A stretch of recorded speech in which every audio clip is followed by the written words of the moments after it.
1662 সালের মে মাসের কথা। কিং চার্লস দ্য সেকেন্ডের সাথে পর্তুগিজ এক রানীর বিয়ে হয়। তো বিয়ের পর কি হয়, মেয়ে ছেলের বাসায় চলে আসে। So king Charles the second পর্তুগালে যেয়ে পর্তুগিজ এই রানীকে আটলান্টিক পাড়ি দিয়ে ইংল্যান্ডে নিয়ে আসে। শ্বশুর বাড়ি এসে রানী প্রথমেই যে জিনিসটা বলে সেটা হলো, আমি অনেক টায়ার্ড, আমাকে কি কেউ এক কাপ চা খাওয়াইতে পারো নাকি। রানীর এই কথা শুনে চারিদিকে হট্টগোল পড়ে যায় যে রানী চা খাইতে চাইছে। বাট প্রবলেম হইলো, ব্রিটেনের কেউ ওই সময় জানতো না চা জিনিসটা কি। এটা কি গাছের থেকে খায়, এটা কি কোনো পশু যেটাকে শিকার করে এর রানীকে দিব, কেউ বুঝতে পারতেছিল না যে রানী চা খাইতে চাইছে কথাটার মানে আসলে কি, চা জিনিসটা কি। অনেক আলোচনা করা হয়, অনেক মানুষকে জিজ্ঞেস করা হয়, কিন্তু কেউ বলতে পারে না যে চা ব্যাপারটা আসলে কি, এবং রানীকে ওই দিন চা খাওয়ানো সম্ভব হয় না। ফাস্ট ফরওয়ার্ড মাত্র 180 বছর, ব্রিটেনের মানুষ পৃথিবীতে সবচেয়ে বেশি চা খাওয়া জাতিগুলার একটা হয়ে যায়। 10 কোটি কাপ চা খাওয়া শুরু করে দিনে ব্রিটেনের মানুষজন। ব্রিটেন একমাত্র দেশ যে চায়ের জন্য 2টা যুদ্ধ পর্যন্ত করছে। 50,000-এর বেশি মানুষ খুন হয়েছে শুধুমাত্র এই চা খাওয়া নিয়ে। এমন এক জিনিস যা কেউ চিনত না, ইভেন রানী যখন চাইছিল তখনও ব্রিটেনের কেউ এই চা জিনিসটা জোগাড় করতে পারেনি। সেই জিনিস ব্রিটেনের ন্যাশনাল ড্রিঙ্ক হয়ে যায়, এবং তারপরে ব্রিটেন এই জিনিসটা পুরা দুনিয়ায় হওয়ানো শুরু করে। পুরা দুনিয়ার মানুষকে ইউনাইটেড কিংডম চা খাওয়ানো শুরু করে। এক কাপ চা হাতে নিয়ে আপনি গল্পটা শোনা শুরু করেন, কারণ চায়ের এই গল্প আমার মনে হয় না আপনি কোথাও শুনছেন। চলেন শুরু করা যায়। আচ্ছা, আমরা অনেকেই ভাবি চা মনে হয় ব্রিটিশদের আবিষ্কার, এবং চা ব্রিটেন যেভাবে জনপ্রিয় করছে এতে এটা মনে করা স্বাভাবিক যে হ্যাঁ, ব্রিটিশরাই মনে হয় চা আবিষ্কার করছে। বাট অ্যাকচুয়াল কথা কিন্তু এরকম না। পৃথিবীতে যে চা বলে একটা জিনিস ছিল এটা ব্রিটিশরা জানতোই না একটা সময় পর্যন্ত। ওদের মেইন ড্রিঙ্ক ছিল কফি। কাহিনীটা একটু অদ্ভুত বাট মজার। খ্রিস্টের জন্মের প্রায় 3000 বছর আগে এক লোক চায়নায় পানি গরম করতেছিল। তো উনি পানি সিদ্ধ যেদিন করতেছিল ওই দিন অনেক বাতাস, এবং বাতাস হইলে যেটা হয় আশপাশের পাতা টাতা উড়ে, এবং ওইরকম একটা পাতা উড়ে উনি যে পানি সিদ্ধ করতেছিল সেই পানির মধ্যে পড়ে। ওই লোকটা খেয়াল করে দেখে পাতাটা পড়ার পরে পানির রংটা বদলানো শুরু করছে। লোকটা একটু ইন্টারেস্টেড হয় যে এটা কি এমন পাতা, যে পাতা পড়ার পরে সিদ্ধ করতেছিলাম পানি, এই পানি এখন অন্য কালারের হয়ে যাচ্ছে। এবং সে তারপর ওখান থেকে একটু পানি উঠায় টেস্ট করে। টেস্ট করে উনি দেখে যে হ্যাঁ, জিনিসটা তো বেশ রিফ্রেশিং, আমার বেশ ভালোই লাগতেছে খাইতে। আমি জানি না এটা কি পাতা, কিন্তু এই পাতা পড়ার পরে এই যে লাল হয়ে গেল পানিটা, এই পানিটা খেতে আমার ভালোই লাগতেছে। এই যে শুরু হইলো চায়নায় চা প্রসার হওয়া, সেই প্রসার হওয়া আর থামে নাই। চাইনিজ মেডিসিনের অংশ হয়ে যায় চা। বডি পিউরিফাই করা, হজমে সহায়তা করা, এরকম বিভিন্ন গুণাগুণ আপনি যদি পুরানো, অনেক পুরানো 500, 600, 700 বছর আগের চায়নার বিভিন্ন টেক্সট বুক ধরেন, আপনি দেখবেন লেখা আছে যে চায়ের গুণাবলী এই এই জিনিস, চায়ের ভেষজ গুণ এই এই জিনিস, এই এই কারণে আপনার চা খাওয়া উচিত। চা মেইনলি অল্টারনেট মেডিসিন, আমরা যেটাকে বলি যে প্রাকৃতিক ন্যাচারাল মেডিসিন, মধু যেরকম একটা ন্যাচারাল, ওইরকম একটা জিনিস হয়ে যায় চা চায়নার জন্য। এই ভিডিওর স্পন্সর ট্যাপ সেন্ড, যেটা বিদেশ থেকে দেশে টাকা পাঠানোর 100% লিগ্যাল এবং নিরাপদ একটা অ্যাপ। এই অ্যাপ দিয়ে নিশ্চিন্তে 24 ঘন্টা আপনি বিদেশ থেকে দেশে টাকা পাঠাইতে পারেন। ট্যাপ সেন্ড ব্যবহার করার অনেকগুলো সুবিধা আছে, যে কারণে আমি ট্যাপ সেন্ডকে বেশিরভাগ সময় প্রমোট করি। 1 নম্বর সুবিধা, টাকা পাঠানোর সময় সবসময় খুব ভালো এক্সচেঞ্জ রেট পাওয়া যায়। আপনি যখন $1 বা €1 বা £1 পাঠাচ্ছেন, ওই দিনের সমপরিমাণ ওইটার ইকুইভ্যালেন্ট বিডিটি হিসেবে সর্বোচ্চগুলোর একটাই পাওয়া যায় বলে মনে হয় আমার ট্যাপ সেন্ড থেকে। বিদেশ থেকে যখন আপনি দেশে টাকা পাঠান তখন কিন্তু সরকার 2.5% প্রণোদনা দেয়। 100 টাকা পাঠাইলে 102.5 টাকা পাওয়ার কথা, এবং এই প্রণোদনা আপনি ট্যাপ সেন্ড ব্যবহার করলেও পাবেন। America, Canada, Australia, Europe, UK, UAE এই জায়গাগুলোর থেকে আপনি ট্যাপ সেন্ড ব্যবহার করে দেশে টাকা পাঠাতে পারবেন। কারো ব্যাংকে পাঠান, কারো বিকাশে পাঠান, ক্যাশ পিক আপ পিন ব্যবহার করে, মোটামুটিভাবে যেভাবেই আপনি টাকা পাঠাইতে চান আপনি ট্যাপ সেন্ড ব্যবহার করে পাঠাইতে পারবেন। আরেকটা বড় সুবিধা হলো টাকা পাঠাতে কিন্তু কোনো ট্রান্সফার ফি লাগে না, বাট শুধুমাত্র যদি আপনি ইউকের থেকে সরাসরি কারো বিকাশে টাকা পাঠান, ব্যাংকে না, কিন্তু ব্যাংকে পাঠালে ফ্রি, বাট সরাসরি যদি ইউকের থেকে আপনি কারো বিকাশে টাকা পাঠান অথবা ইউএই থেকে যদি আপনি কারো বিকাশে টাকা পাঠান, সেই ক্ষেত্রে একটা ক্ষুদ্র ফি দিতে হয়। ইউকের ক্ষেত্রে ফি হইল 0.99 পাউন্ড, সো 99 পেন্স, আর ইউএইর ক্ষেত্রে এই ফি হইল 5 দিরহাম। আপনি যদি প্রোমো কোড কেএফ ব্যবহার করেন তাহলে প্রথম ট্রান্সফারে আপনি বেশ আকর্ষণীয় একটা বোনাসও পাবেন। বোনাসের অ্যামাউন্টটা বলতেছি না, কারণ অ্যামাউন্টটা ভ্যারি করে। সব বিস্তারিত আমি উপরে নিচে ডেসক্রিপশনে কোথাও দিয়ে রাখবো, আপনারা চেক আউট করে দেখবেন। চলেন আমরা আবার চায়ের ইতিহাসে ফেরত যাই। এখন পুরা পৃথিবীতে শুধু চায়নায় চা খাচ্ছে মানুষজন, পুরো পৃথিবীর অন্য কোথাও কিন্তু চা বলে যে একটা জিনিস আছে এটা কেউ জানেই না। টাইমলাইনটা আপনি দেখেন, বুদ্ধিস্ট মঙ্করা ওই সময় চায়নার থেকে জাপানে যাইতো বিভিন্ন ধরনের উপাসনার জন্য। এরা যেটা করা শুরু করলো, এরা যখন উপাসনার জন্য যাইতো এরা চায়নার থেকে চা নিয়ে যাইতো জাপানে। মেইন ইচ্ছা ছিল যে নিজেরাই খাবে, উপাসনার সময় যদি গলায় ঠান্ডা ঠান্ডা লাগে ওই সময় নিজেরা, মেইনলি নিজেদের জন্য, বাট নিজেদের অন্য যারা বুদ্ধিস্ট মঙ্ক টঙ্ক আছে, নিজেদের যারা অনুসারী আছে তাদেরকেও এরা এটা গিফট দিতে চাইতো, কারণ এই জিনিস খুব সহজলভ্য চায়নার জন্য, এমন কোনো আহামরি টাকা পয়সা খরচ হয় না, কোনো দামি গিফট এরকম না। এইভাবে বুদ্ধিস্টরা প্রথমে চায়নার থেকে জাপানে নিল চা, এবং তারপরে আস্তে আস্তে পুরো এশিয়ায় চা ছড়ায় যাওয়া শুরু করলো অল্প অল্প করে। তখনও কিন্তু এটা রিক্রিয়েশনাল ড্রিঙ্ক না, মানে আমার ভালো লাগতেছে না আমি চা খাই ওরকম না। কোনো একটা অসুখ হয়েছে বা কোনো একটা কিছুতে খারাপ হয়েছে, হজমে সমস্যা হয়েছে, ওরকম কোনো ওষুধ হিসেবে মেইনলি চা ইউজ করা হইতো, নট জাস্ট যে আমি এমনি খাইতেছি সকালে উঠে, ওরকম ছিল না তখনও। এখন আপনি ইন্টারেস্টিং টুইস্টটা দেখেন, পর্তুগিজদের সাথে ডাচ যারা ওই সময়, তাদের সাথে চায়নার ওই সময় ব্যবসা বাণিজ্য বাড়তেছে। পর্তুগিজরা তখন মেইনলি চায়নায় আসতো সিল্ক কিনতে এবং মশলা কিনতে। আপনারা যারা আমার ইস্ট ইন্ডিয়ার ভিডিওটা দেখছেন, ইস্ট ইন্ডিয়ার কোম্পানির ভিডিওতে আমি বিস্তারিত বর্ণনা করছি যে ইস্ট ইন্ডিয়া কোম্পানি এবং ডাচ ইস্ট ইন্ডিয়া কোম্পানি এই দুইটার পার্থক্য কি ছিল, এবং ডাচ ইস্ট ইন্ডিয়া কোম্পানি যেটা, ওটা কিন্তু আমরা যেটাকে ইস্ট ইন্ডিয়া কোম্পানি বলে চিনি, যেটা শাসন করছে শোষণ করছে, ওইটার থেকে অনেক অনেক বেশি পাওয়ারফুল একটা কোম্পানি ছিল। তো যাই হোক, এই ডাচ ইস্ট ইন্ডিয়া কোম্পানি, পর্তুগিজরা ওরা আসতো চায়নায় মশলা কিনতে, সিল্ক কিনতে, এবং ওরা এই ওদের চায়নায় যাদের কাছ থেকে কিন্তু এরাই ওদের বলতো যে হ্যাঁ আমাদের এখানে ভাই চা বলে একটা জিনিস পপুলার হওয়া শুরু করছে, এটাও একটু নিয়ে দেখো কেমন হয়, সস্তায় দিচ্ছি, কোনো সমস্যা নেই, তোমরা তো মশলা নিচ্ছই, তোমরা তো সিল্ক নিচ্ছই, কিছুদিনের জন্য এই চাটাও নিয়ে দেখো যে তোমার দেশ পর্তুগিজরা এই জিনিস খায় মজা টজা পায় নাকি। তো ওরা আস্তে আস্তে এই কনভিন্স হয়ে চা ইম্পোর্ট করাও শুরু করে। শুরুতে এই জিনিস ইম্পোর্ট করা হয় এলিটদের জন্য, পর্তুগিজ এলিট, ইউরোপিয়ান এলিট যারা আছে, তারা লাখ লাখ, আজকের দিনের হিসাবে লাখ লাখ রৌপ্য মুদ্রা এবং সিলভার দিয়ে চা কিনত, এবং চা এক্সপায়ার হইতো না। চা ওরা বছরের পর বছর রেখে দিত, যেহেতু ভয়ঙ্কর দামি একটা জিনিস, এবং আস্তে আস্তে খেত। মেইনলি মহিলারা খেত, বড়লোক মহিলারা, এবং বড়লোক মহিলাদের বাসায় যখন অন্যান্য বড়লোক মহিলারা আসতো, তখন সবাই মিলে একসাথে চা বানাইতো এবং একসাথে চা খাইতো। এটা এত দামি একটা জিনিস ছিল যে চাকর বাকর দিয়ে বানাবো, আমার ঘরের যে অন্যান্য খাবার রান্না করে তাকে দিয়ে বানাবো, এরকম হইতো না। চা শুধুমাত্র বাড়ির যে মেইন মহিলা, যে ওয়াইফ বা যে মেয়ে, সেই বানাইতো অন্যান্য মহিলাদের সার্ভ করার জন্য। এইভাবে ডাচ ইস্ট ইন্ডিয়া কোম্পানি চায়নার থেকে চা নিয়ে আসে পর্তুগিজদের কাছে, পর্তুগিজরা চায়ের হ্যাবিটের ভিতরে ঢুকে, এবং ওইভাবে রানী ওই হ্যাবিটটা পায়, যে রানীর কথা আমি আপনাদের ভিডিও শুরুতে বলতেছিলাম। এখন ব্রিটিশ ইস্ট ইন্ডিয়া কোম্পানি তখন আস্তে আস্তে বড়লোক হওয়া শুরু করছে। ওরাও রেগুলারলি শিপ নিয়ে যাচ্ছে এশিয়ায়, ওরাও রেগুলারলি মশলা আনতেছে, এবং ওরা যখন দেখে যে ডাচ ইস্ট ইন্ডিয়া কোম্পানি এত ভালো করতেছে চা নামের এই জিনিসটাকে নিয়ে, তখন ওরা ভাবে আচ্ছা আমরাও তাহলে কিছু চা ইম্পোর্ট করি ব্রিটিশ কিংডমের ভিতরে। এগেন সেম প্রিন্সিপাল, ওরা দেখে যে পর্তুগিজ বড়লোক মহিলারা চা খায়, ওরা চা ইম্পোর্ট করে, এবং ইম্পোর্ট করে ব্রিটিশ বড়লোক যেসব মহিলা টহিলা আছে তাদেরকে বলে যে দেখো ইউরোপিয়ান বড়লোক মহিলারা তো এই জিনিস খায়, আমরাও এশিয়া থেকে এটা ইম্পোর্ট করছি, তোমরা এটা খায় দেখো কেমন লাগে। আপনারা কি কখনো কিটি পার্টি, টি পার্টি এই ধরনের কথাবার্তা শুনছেন? এই লিঙ্গটার সাথে আপনারা পরিচিত? এই যে কিটি পার্টি, টি পার্টি, এই কথাটা আসছে ওই সময়ের থেকে, কারণ ওই সময়ে ব্রিটিশ মহিলারা যারা বড় লোক ছিলেন তারা একসাথে চা বানাইতো, এবং তারপরে তারা একসাথে বসে গল্প গুজব করতো, ওটাকে বলা হয়তো টি পার্টি বা কিটি পার্টি, এবং ওখান থেকে আজকের দিনের টি পার্টি ব্যাপারটার জন্ম। এখন প্রশ্ন হইল কিভাবে এই প্রিমিয়াম মহিলাদের লাক্সারি ড্রিঙ্ক আস্তে আস্তে সবার ড্রিঙ্ক হয়ে গেল।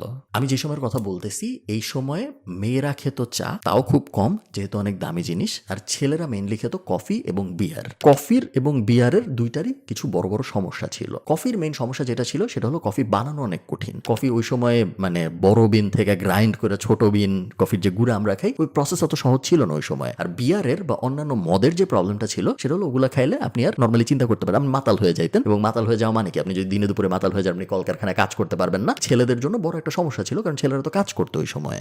বিভিন্ন ফ্যাক্টরির মালিকরা ওই সময় দেখলো যে হ্যাঁ আমার কর্মীরা যদি কফি খায় তাহলে একটা কফি বানাইতেই ওদের আধা ঘন্টা 1 ঘন্টা চলে যায়, কারণ ফার্স্টে গুঁড়া করে এই করে করে অনেক অনেক কাহিনী। ওরা যদি বিয়ার খায় কফি না খায় তাহলে ওদের কাজের প্রোডাক্টিভিটি আবার অনেক কমে যায়, কারণ ওরা মাতাল হয়ে যায়। আমরা দেখছি মহিলারা একটা জিনিস খায় যেখানে গরম পানির মধ্যে কিছু পাতা দেয়, পানিটা লাল হয়ে যায় এবং তারপর ওটা খায়, বেশ চাঙ্গা লাগে। হোয়াট ইফ আমরা আমাদের ফ্যাক্টরির ভিতরে এই জিনিসটাই ইনক্লুড করি? আরেকটা ব্যাপার ফ্যাক্টরির মালিকরা দেখছে ওই সময়, যে এই যে গরম পানির ভিতরে পাতা দিচ্ছি, পানিটা লাল হয়ে যাচ্ছে, এইটার মধ্যে এখন যদি আমি একটু চিনি দেই তাহলে আরো বেশি এনার্জি বুস্ট হয়, কারণ সুগার থেকে এনার্জি পাওয়া যায়। এই থেকে শুরু ব্রিটিশ ওয়ার্কাররা ফার্স্টে চা খাওয়া শুরু করে, ছেলেরা, এবং বিয়ার আস্তে আস্তে চলে যায়, কফি আস্তে আস্তে চলে যাওয়া শুরু করে, এবং চা দিয়ে রিপ্লেস হয়ে যাওয়া শুরু করে। যখন একটা ওয়ার্কিং ক্লাস, আপনারা ইমোশনাল অ্যাঙ্গেলটা একটু বুঝছেন, যখন একটা ওয়ার্কিং ক্লাস কোনো জিনিস খাওয়া শুরু করে ছেলেরা, তখন ওই জিনিসের ভিতরে আর এটা শুধু মেয়েরা খায়, ধর এটা মেয়েদের জিনিস, এটা পিঙ্ক, ওই ব্যাপারটা তখন আর থাকে না, কারণ সবাই দেখতেছে যে হ্যাঁ ফ্যাক্টরিতে যারা কাজ করে, যারা এত এত কঠিন কায়িক পরিশ্রম করে, তারাই চা খাচ্ছে। ওইটা যখন সাধারণ ব্রিটিশ মানুষজন দেখে, ছেলেরা,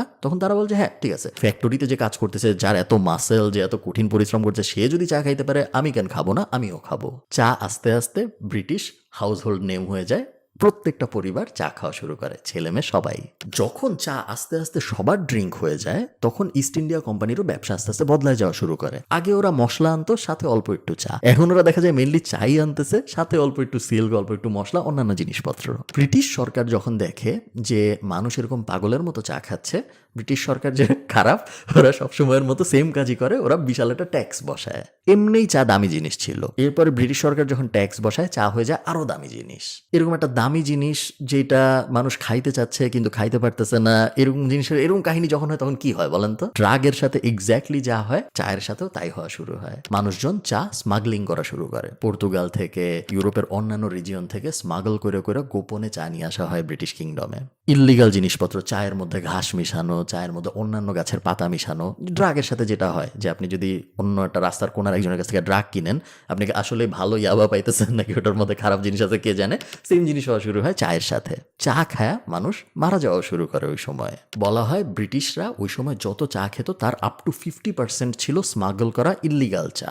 এখন মেইন প্রবলেম শুরু। চায়না যখন দেখে ব্রিটিশরা এরকম চায়ের জন্য পাগল হয়ে গেছে, তখন চায়না ভাবে যে হ্যাঁ, এমন একটা জিনিস যেটা শুধুমাত্র পাওয়া যায় আমাদের দেশে, ওই জিনিসের জন্য ব্রিটিশরা এরকম পাগল। এতদিন পর্যন্ত সিস্টেম ছিল যে ব্রিটিশ ইস্ট ইন্ডিয়া কোম্পানি চায়নায় আসতো, ওরা অন্যান্য জিনিসপত্র দিত, গম দিত, কখনো কখনো কখনো অন্যান্য ভেড়ার লোমটোম এই টাইপ জিনিসপত্র দিত, বদলে ওরা চা পাতা নিত। চায়নার মানুষজন বলা শুরু করে যে ভাই, তোমার জিনিসের বদলে আমি চা দিব, এই ডিল আমি এখন আর করবো না, কারণ তোমার জিনিস এত ভ্যালুয়েবল না চা যত ভ্যালুয়েবল। তুমি এখন যেটা করবা, তুমি আমাকে সিলভার দিবা, সিলভারের বদলে আমি তোমাকে চা দিব। যদি তুমি সিলভার না দাও, তাহলে আমি তোমার আর চা দিব না। ব্রিটিশ ইস্ট ইন্ডিয়া কোম্পানি কিন্তু তখন ভারতবর্ষে, বাংলা, বিহার, উড়িষ্যা যেটা বলে, ওইখানে already operational. British east India company তখন ভয়ঙ্কর একটা কাজ করে, এবং এটা একটা শকিং কাজ, যে কাজের ব্যাপারে খুব বেশি মানুষ জানে না। আজকে আপনারা জানবেন।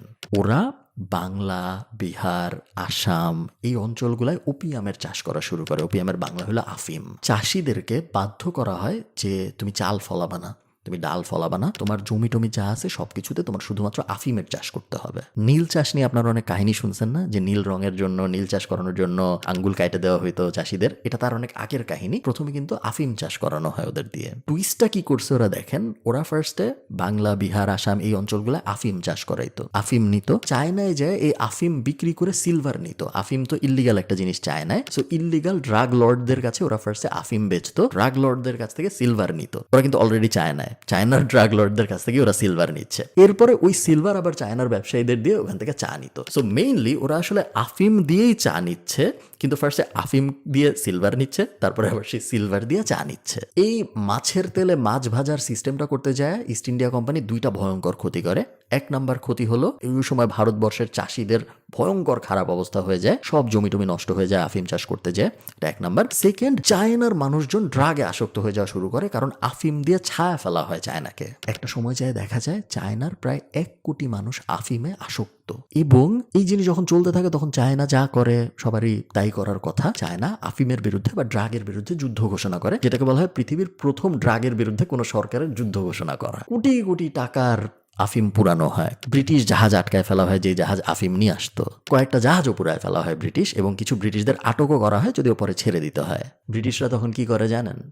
ব্রিটিশরা তখন চায়নার বিরুদ্ধে যুদ্ধ ঘোষণা করে, কারণ ওরা বলে যে মুক্ত বাণিজ্য, আমরা একটা জিনিস আমরা তো ভাই তোমাদের জোর করে কিনাইতেছি না, তোমাদের মানুষজনই আমাদের কাছ থেকে আফিম কিনতেছে, আবার আমরাই তোমাদের কাছ থেকে টাকা দিয়েই চা কিনতেছি, আমরা তো জোর জবরদস্তি করে কোনো কিছু করতেছি না, উল্টা তোমরা জোর জবরদস্তি করতেছো, তোমরা আমার বিক্রি করতে দিচ্ছ না, তোমরা আমাদের জাহাজ পুরাই দিচ্ছ, তোমরা আমাদের জাহাজ আটকায় ফেলতেছো, তোমরা আমাদের মানুষও আটকায় ফেলতেছো। এই জিনিস তো ব্রিটিশ কিংডম, আমাদের রানী, আমাদের রাজা মানবে না কখনো। আমরা চাইনিজ এম্পায়ারের বিরুদ্ধে যুদ্ধ ঘোষণা করলাম। যেই সময় এই যুদ্ধ ঘোষণা করা হইলো, তখন ব্রিটিশ, আপনারা বুঝতেই পারতেছেন, তখন ওরা পুরো পৃথিবী শাসন করতেছে অলমোস্ট। ওদের যে পাওয়ার, তার পাওয়ারের কাছে চায়নার পাওয়ার কিছুই না। ওদের বড় বড় গান বোট আছে, ওদের নৌবাহিনী পৃথিবীর সবচেয়ে স্ট্রংগেস্ট নৌবাহিনী। ইভেন ওদের তখন আস্তে আস্তে এয়ার বাহিনীও বানানো শুরু করার পরিকল্পনা চলতেছে। তো ওই রকম সময় চায়নার কোনো উপায় ছিল না ব্রিটিশদের সাথে জিতার।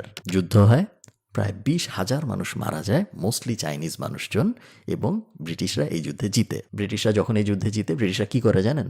ওরা হংকং দখল করে ফেলে, এবং হংকং নিয়ে যে ঝামেলা, এই ঝামেলার শুরুটা ওই সময়ের থেকে চাকে কেন্দ্র করে। হংকং হয়ে যায় ইউনাইটেড কিংডমের, হংকংয়ের সব পোর্ট খুলে দেওয়া হয় এবং ওই পোর্টগুলোয় আফিমের জাহাজ আবার ভিড়া শুরু হয় এবং এই আফিমের জাহাজ হংকংয়ে ভিড়ে এবং হংকং থেকে মেইনল্যান্ড চায়নায় আফিমের ডিস্ট্রিবিউশন শুরু হয়। এই লোকের নাম রবার্ট ফরচুন। এই লোকের কাহিনী কেন জরুরি? এই লোককে ব্রিটিশরা স্পাই হিসেবে চায়নায় পাঠায়। উদ্দেশ্য খুবই সিম্পল।